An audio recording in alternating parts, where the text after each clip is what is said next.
সাইয়েদনা জিব্রাইল চলে আসলেন, এসে বললেন, ইয়া মুহাম্মদ ইকরা, পড়ো।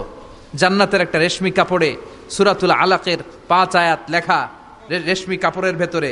ওই রেশমি কাপড়টা ধরে বিশ্বনবীকে বললেন, এই প্রথম বিশ্বনবী সাইয়েদনা জিব্রাইলকে দেখলেন আর বললেন, ইয়া মুহাম্মদ ইকরা, পড়ো।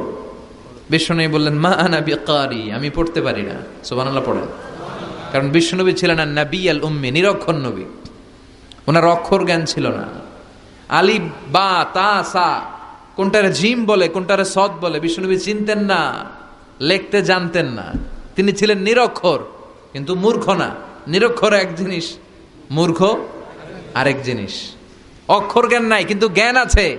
কারণ বিশ্বনবী বলতেন, আদ্দাবানি রব্বি ফা আহসানা তা'দীবি, আমি পৃথিবীর কোনো ইউনিভার্সিটি থেকে ডিগ্রি নেয় নাই, কেউ আমারে শিখায় নাই, স্বয়ং আরশের উপর থেকে আমারে শিক্ষা দান করেছে কে?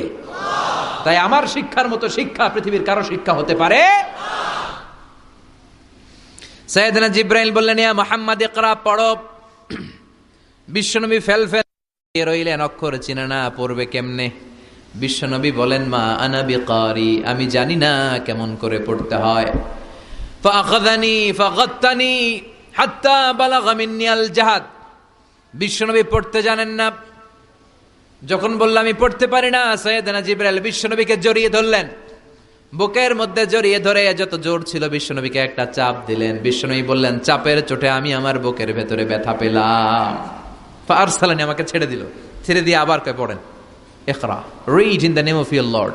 বিশ্বনবীর আগের কথা, আমি পড়তে জানি, মা আনা বিকারি। সাইয়েদনা জিব্রাইল আবার জড়িয়ে ধরলেন, আবার চাপ দিলেন। বিশ্বনবী বললেন, ব্যথা পেলাম। আবার জিব্রাইল বিশ্বনবীরে বললেন, পড়েন। বিশ্বনবী আগের কথাই বলে, আমি পড়তে পারি না। আবার চাপ দিলেন। 3 বার চাপ দেওয়ার পরে সাইয়েদনা জিব্রাইল বললেন, নবী এবার আপনি পড়েন। বিশ্বনবী এবার পড়তে আরম্ভ করলেন, ইকরা বিসমি রাব্বিকাল্লাযী খালাক খালাকাল ইনসানা মিন আলাক ইকরা ওয়া রাব্বুকাল আকরাম الذي علم بالقلم علم الإنسان ما لم يعلم। পড়েন আল্লাহু আকবার। 3 বার চাপ দেওয়ার পরে বিশ্বনবী পড়তে আরম্ভ করলেন। সাইয়েদনা জিব্রাইল এই 5টা আয়াত দিয়ে উধাও হয়ে গেল।